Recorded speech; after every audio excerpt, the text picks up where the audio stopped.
A massive section of highway just vanishes. One moment it's there, the next an entire stretch of Portugal's most critical expressway collapses into a churning abyss of floodwater, cars frozen in place, lanes swallowed whole. And this wasn't even the worst of it. What happened to Portugal in February 2026 is something this country will never forget.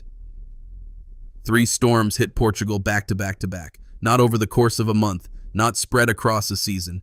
3 named storms, Tristan, Leonardo, and Mart, slammed into the Iberian Peninsula within days of each other, and they brought with them a kind of destruction that even seasoned meteorologists struggled to put into words. Central and southern Portugal bore the full brunt of it. We're talking about relentless gales, walls of rain that simply would not stop, and flooding on a scale that overwhelmed every defense the country had in place.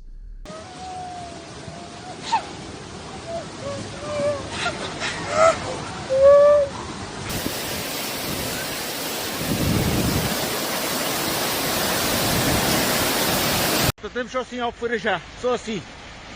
É só assim que temos só em Albufeira.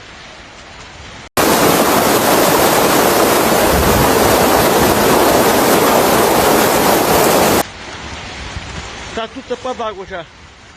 Já há lojas iluminadas e caraças.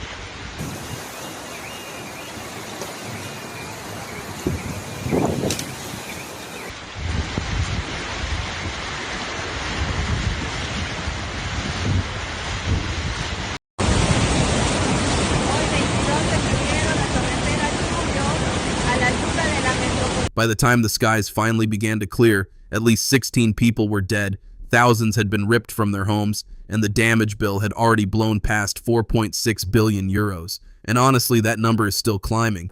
But to understand just how catastrophic this event truly was, we need to walk through it piece by piece, because every layer of this disaster reveals something more shocking than the last.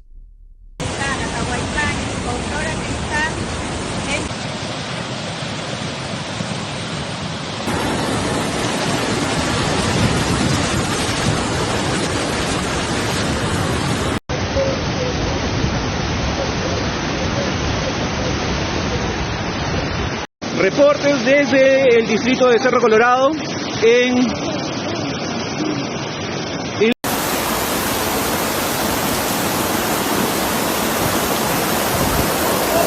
Let's start with the rain itself, because the sheer volume is almost hard to believe.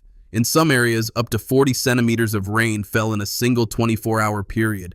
40 centimeters. That's not a heavy rainstorm. That's nearly half a meter of water dropping from the sky in one day, and it shattered rainfall records that had stood for decades. Now, Portugal has dealt with storms before. Atlantic weather systems batter the coast every winter. But what made this different was the combination, the intensity, the duration, and the fact that 3 storm systems essentially merged into one prolonged assault on the landscape. The ground couldn't absorb it. Drainage systems were overwhelmed within hours. And the rivers, the Mondego, the Tagus, the Soraya, they didn't just rise, they erupted. Water levels surged to heights that hydrologists described as apocalyptic. Tranquil waterways that normally meander through farmland and historic towns transformed into violent, fast-moving torrents carrying debris, mud, vehicles, and anything else in their path. And here's the thing that made this so much worse. The infrastructure meant to contain these rivers, the levees, the flood barriers, the dikes, they failed. Not all of them, but enough of them.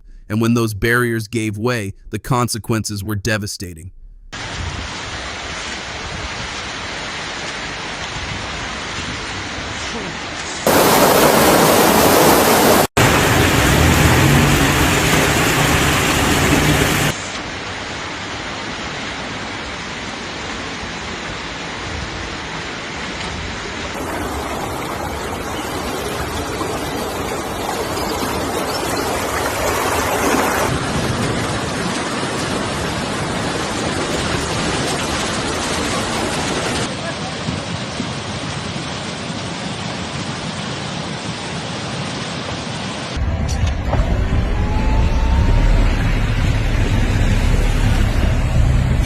Nowhere was this more painfully visible than in Coimbra.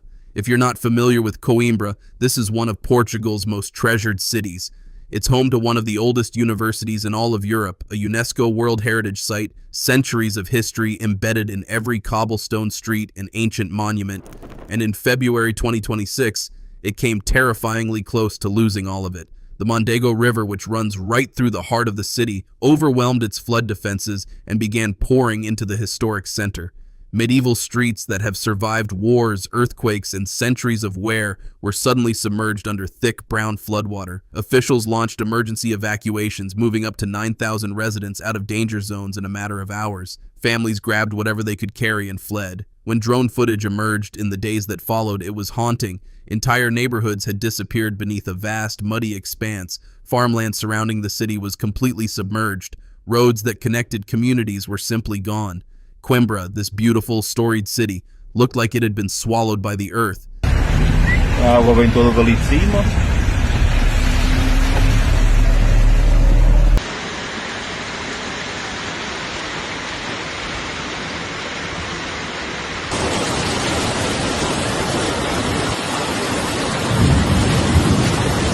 La urbanización El Rosario 1, urbanización Rosario 2, ustedes están viendo cómo está viniendo ya la fuerza.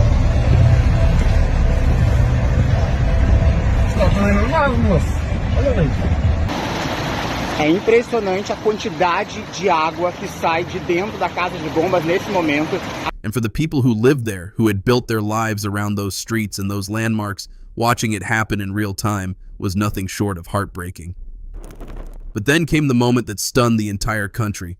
The A1 Expressway, Portugal's most vital highway, the main artery connecting Lisbon to Porto, collapsed. A dyke beneath one section of the road gave way, and the floodwaters carved through the foundation like it was made of sand. A massive chunk of the highway simply crumbled into nothing. When footage of the collapse spread online, people couldn't believe what they were seeing. Mangled concrete, lanes that had dropped into a gaping void, cars stranded for miles in every direction. This wasn't some rural back road. This was the backbone of Portuguese transportation, and it was severed. The immediate impact was chaos. Traffic ground to a halt across the region. Detour routes, many of which were themselves flooded or damaged, became hopelessly congested. Supply chains broke down. Emergency vehicles couldn't get through. For a country that depends on this single corridor to move people and goods between its two largest cities, losing the A1 was like cutting a vital organ. And the ripple effects didn't stop at transportation. Businesses that relied on daily deliveries were paralyzed. Hospitals in affected areas struggled to receive supplies. The economic toll of that one collapse alone will take years to fully calculate.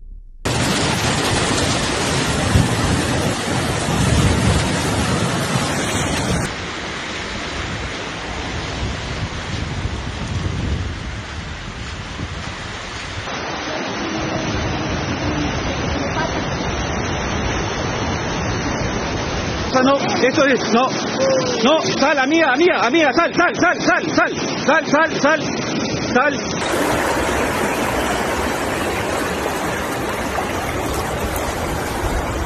Beyond the cities and the highways, the flooding devastated Portugal's agricultural heartland in ways that will be felt for seasons to come. In Alcácer de Sal and Salvaterra de Magos, floodwaters inundated more than 64,000 hectares of farmland.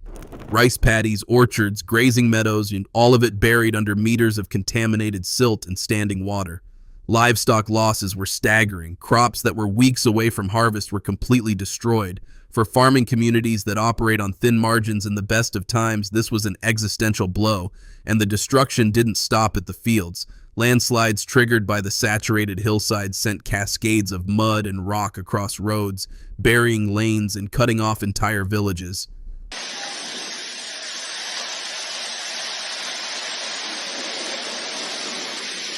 Aqui no centro histórico de Porto Alegre.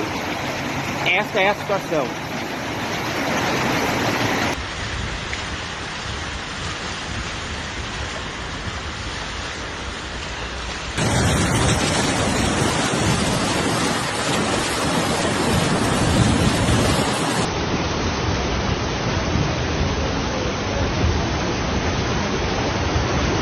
Uprooted trees blocked escape routes. In some coastal areas, a strange and unsettling foam, laced with contaminants churned up by the floods, washed ashore, coating beaches in an eerie, almost dystopian blanket. It was a stark visual reminder that the damage from these storms extended far beyond what the floodwaters directly touched.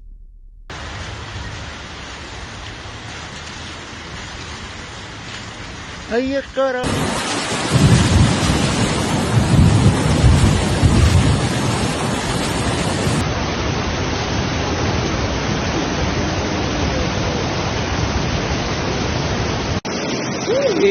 La potencia ha sido ya máxima. El caudal.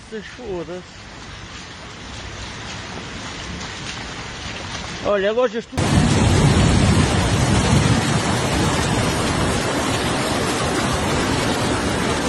Now, amid all of this devastation, something remarkable happened. Portugal's emergency responders, firefighters, rescue crews, military personnel rose to the occasion in ways that were nothing short of extraordinary. These men and women waded into chest-deep floodwaters in the dark. They piloted rescue boats through debris-choked streets where one wrong turn could be fatal. Helicopter crews conducted harrowing nighttime extractions, pulling terrified families from rooftops and upper floors of buildings that were rapidly being consumed by rising water. One emergency worker lost their life during rescue operations, a sobering reminder of the very real danger these responders faced every single hour of this crisis. And yet they kept going. Through freezing temperatures, through hazardous conditions, through sheer exhaustion, they kept going. The stories that emerged, of children lifted to safety, of elderly residents carried through waist-deep water, of pets rescued alongside their owners, these became the counterweight to the horror. In Portugal's darkest hours, its bravest stepped forward.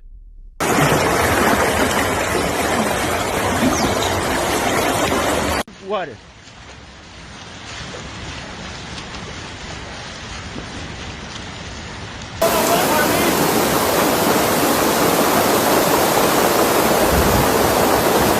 Ha comenzado a venir mucho más fuerte.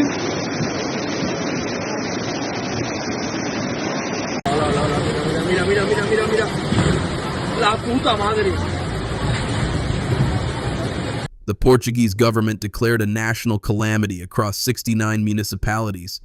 Train services were suspended, hundreds of roads were closed, entire communities were cut off from the outside world for days, some without power, without clean water, without access to food or medical care.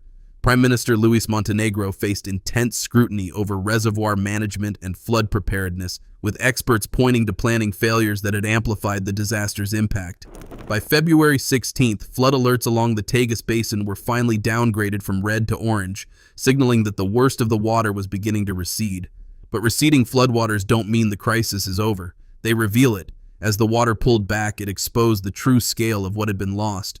Collapsed structures, ruined farmland, silt-packed streets, shattered livelihoods. By February 18th, cleanup operations were officially underway, with crews beginning the grueling work of clearing mud-clogged roads and assessing structural damage. But everyone involved knew the truth. Full recovery wouldn't take weeks or months. It would take years. The conversation has now shifted to long-term rebuilding and, critically, climate adaptation.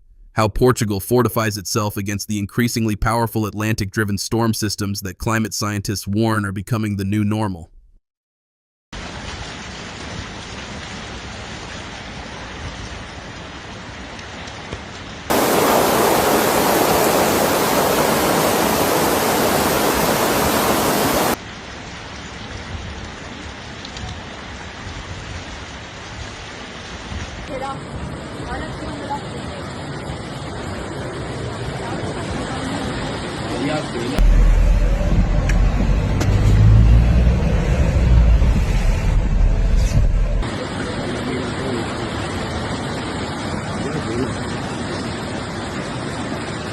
What happened in Portugal in February 2026 was not just a natural disaster, it was a warning about aging infrastructure, about flood defenses that weren't built for this era of weather, and about what happens when multiple extreme events converge on a nation simultaneously. But it was also a testament to something deeply human, the refusal to break. Portugal has been staggered, yes. Its people have suffered losses that no statistic can fully capture, but they are standing, they are rebuilding, and they are doing it together with the resilience that has defined this nation for centuries. That's it for today, folks. See you in the next video.